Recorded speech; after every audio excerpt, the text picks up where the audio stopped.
Hello, I'm glad to be back with you again. I'm ready to read Chapter 2 in Sarah Plain and Tall. Caleb and Papa and I wrote letters to Sarah before the ice and snow had melted from the fields. We all received answers.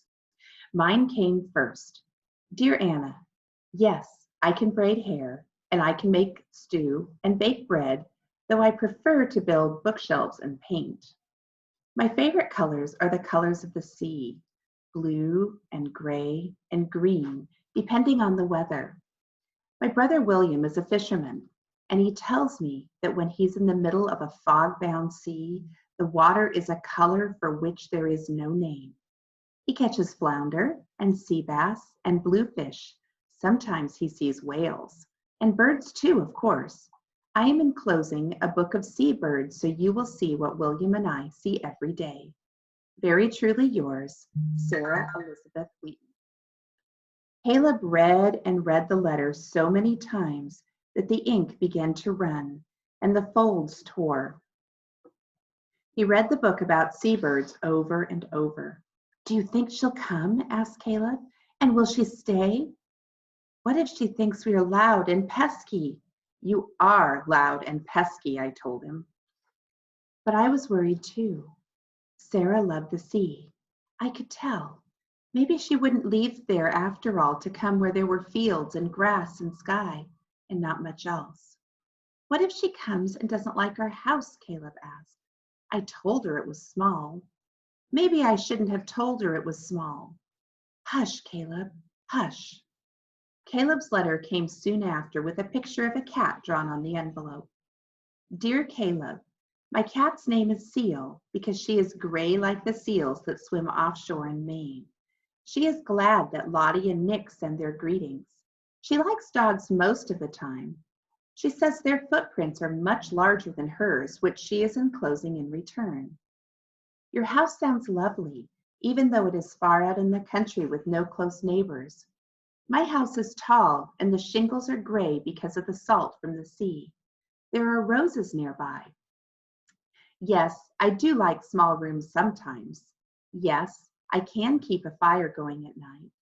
I do not know if I snore. Seal has never told me. Very truly yours, Sarah Elizabeth. Did you really ask her about fires and snoring? I asked, amazed. I wish to know, Caleb said. He kept the letter with him, reading it in the barn and in the fields and by the cow pond, and always in bed at night. One morning early, Papa and Caleb and I were cleaning out the horse stalls and putting down new bedding. Papa stopped suddenly and leaned on his pitchfork. Sarah has said she will come for a month's time if we wish her to, he said, his voice loud in the dark barn, to see how it is, just to see. Caleb stood by the stall door and folded his arms across his chest. I think, he began. Then, I think, he said slowly, that it would be good to say yes. He finished in a rush. Oh, let me reread that. I think, he said slowly, that it would be good to say yes, he finished in a rush. Papa looked at me. I say yes, I told him, grinning. Yes, said Papa, then yes it is. And the three of us, all smiling, went to work again. The next day, Papa went to town to mail his letter to Sarah. It was rainy for days and the clouds followed. The house was cool and damp and quiet. Once I set 4 places at the table, then caught myself and put the extra plate away. 3 lambs were born, one with a black face. And then Papa's letter came.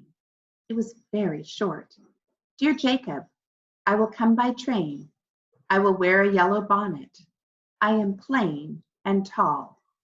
Sarah. What's that? Asked Caleb, excitedly peering over Papa's shoulder. He pointed there, written at the bottom of the letter. Papa read it to himself. Then he smiled, holding up the letter for us to see. Tell them I sing, was all it said. And that's the end of chapter 3.